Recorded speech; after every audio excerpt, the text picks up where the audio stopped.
The Jewish saga and journey begin. God says to Avram, go forth from your land, from the place of your birth, from your father's house, to the land that I will show you. So question one is, why the staccato language of these iterated descriptors? From your land, from your father's house, from the place of your birth, to the place I'll show you. And then the second, really jarring question is, why doesn't God specify where he's going? This is where it's open-ended. Let's just go forth, leave everything behind, and go to the place that I will show you. And we know where he's gonna wind up, and God presumably knows where he's going. And so why doesn't he just tell him up front? Why leave him hanging like that? And so there are a number of classical approaches. Rashi quotes the Midrash that it's lo gila lo miyad. God knows, but doesn't reveal the information immediately. To endear it unto him. It builds suspense and anticipation. Avram's like hanging on God's every word, like, where's it going to be? Where's it going to be? And when he finally hears and finds out, then it's even more exciting and wonderful. Kli Yakar takes kind of opposite approach. He's like, God is worried that Avram is actually going to be very reluctant and anxious about leaving behind everything he knows in his father's home and his culture and going to somewhere new. And God doesn't want to shock him with the entire picture immediately all at once. And so slowly breaks him in. And only over time does it all unfold. And it's another approach of Chazal that it's a form of nisayon. It's a deliberate test of Avram's mettle. Will Avram be willing? Does he have enough faith and trust in God to follow him out, to leave everything behind, and to go out into the wilderness, not knowing where he's heading and what lies ahead? Yosef ibn Kasbi, he's like super interesting, borderline renegade, traditional medieval parshan in the 14th century Provence. He takes a just wonderfully characteristically direct approach to this problem. It sort of just undercuts all of the prior readings. I mean, not entirely, but largely. Zatam asher eka. This is the reason it says the land which I will show you. And doesn't explain everything all at once. Doesn't give all the details. It says hichein hatkalat kol nevuah. It says that's how every nevuah begins. That's how prophecy is. It's like, no, you don't get it. Like this wasn't a deliberate strategy. It wasn't like God playing games or trying to get some result or effect out of Abraham. This is just how prophecy works. That it's at the outset, it is unclear and ambiguous and fuzzy. As v'tamid halech v'gadel u'mosif. And from there, it constantly proceeds and grows. And the depth of understanding and the clarity increase over time. This is the order in comprehension, the process of comprehension and prophecy is always from a lesser degree of clarity to a higher degree, if you stick with it. He says that the show works is it's hefech hasagat hachushim. This is the opposite of sensual empirical observation. Zechor zeh tamid.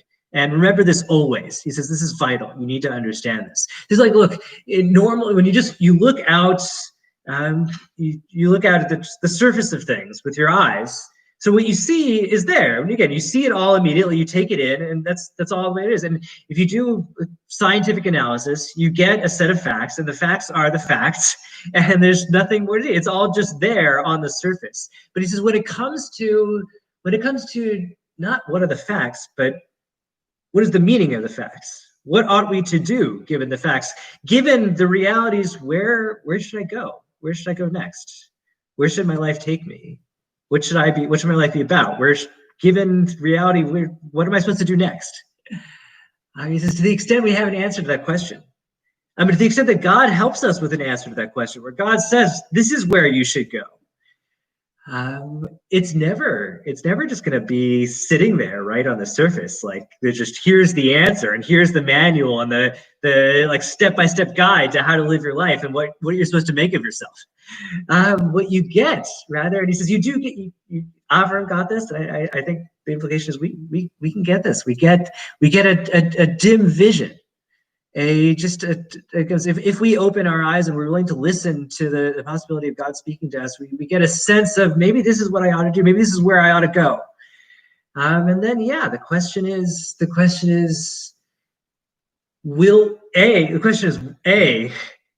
questions. Do we have, this goes back to the test, the Nisayon aspect, is do we have the willingness, the readiness, the inner spiritual mental fortitude to say, look, I don't have all the answers yet. I don't quite know where I'm going. I don't know where this is going to lead, but I know this is what I have to do, or I'm pretty sure this is what I have to do. And so I'm just going to get started, because in life, it's just the predicament of life and the human condition is that we never have all of the answers before we have to get started. You've got to get started before you got to figure it out. And so the question is, do we have the fortitude to just, if we have to, leave what we're doing behind and step out into the unknown towards what we know, or what we believe to be is our purpose. And then the second question is can we stick with the process of seeking Nevuah? Can we, unlike, again, just surface observation, can we continue the process of critical reflection and introspection and conversation with our peers and tefillah and prayer and Talmud Torah and learning? Can we continue the process of the open-ended work, fundamentally open-ended, open-textured work of seeking greater clarity, where we don't have where all we have is just a little bit of light or just a dim vision? Can we continue to work to continue to look within ourselves, and then through looking within ourselves to look beyond ourselves, to find out where the promised land actually is, what the enemy is, to get a clearer sense while we're already on the way. I certainly have a lot still to figure out, and with a tefillah and a bracha that we will all continue to do this work, continue to do it together, to figure out where we're each going individually and ourselves, and where we're all going as a community. I wish everyone a wonderful Shabbos.